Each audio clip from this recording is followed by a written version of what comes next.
Option গুলো সেরকম disturb দেয়নি, তাই অঙ্কটাকে মোটেই ছোট ভাববেন না। এটা কি হয়, এই অঙ্কটা দেওয়ার উদ্দেশ্য হচ্ছে যে হঠাৎ করে পরীক্ষার হলে প্রত্যেকের মাথা খারাপ হয়ে যায়।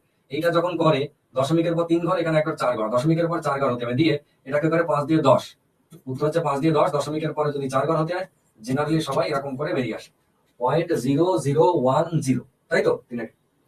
রেজাল্টটা এটা হওয়ার কথা যে 0.002 ইন্টু 0.5, এটা যদি গুণ করি তাহলে 5 আর 2 এর গুণ করে কত হয়, 5 আর 2 গুণ করে 10 হয়, লিখলাম 10, এই যে লিখলাম 10 উত্তর। কিন্তু দশমিকের পর এখানে 3 ঘর, এখানে 1 ঘর, 4 ঘর আছে, এটা 2 ঘর বলে আরো 2 ঘর বানিয়ে তার আগে দশমিক বসিয়ে আগে একটা দেখতে ভালো লাগার জন্য শূন্য দিয়ে দিলাম। এটা হচ্ছে উত্তর 0.0010। এবার এখানে 0.0010 আপাত দৃষ্টিতে অপশন গুলো যদি ডিস্টার্বে দিত, মানে কোথাও যদি এরকম দিয়ে দিত 0.00, দেখা গেল এইটা দিল,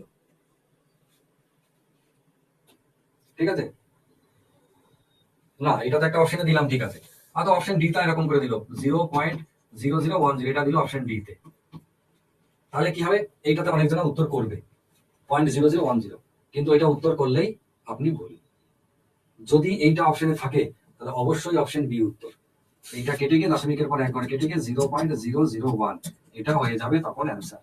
যদি এও থাকে, যদি এও থাকে তাহলে অবশ্যই উত্তর এইটা। দশমিকের পর শূন্য কোনোভাবেই রাখা যাবে না, ঠিক আছে? দশমিকের পরে ডান দিকে শূন্য কোনোভাবেই রাখা যাবে না, এটা যেন মাথায় থাকে। যদি তাই রাখা যেত তাহলে লোকে 0.1, 2 দিয়ে শূন্য একটা দিত না, এরকম সারাদিন বসে বসে শূন্য দিত, এরকম শূন্য দিত, তা কোনো মানে আছে? এইখান থেকে আর কোনো মানে নাই, ঠিক আছে? বেশ।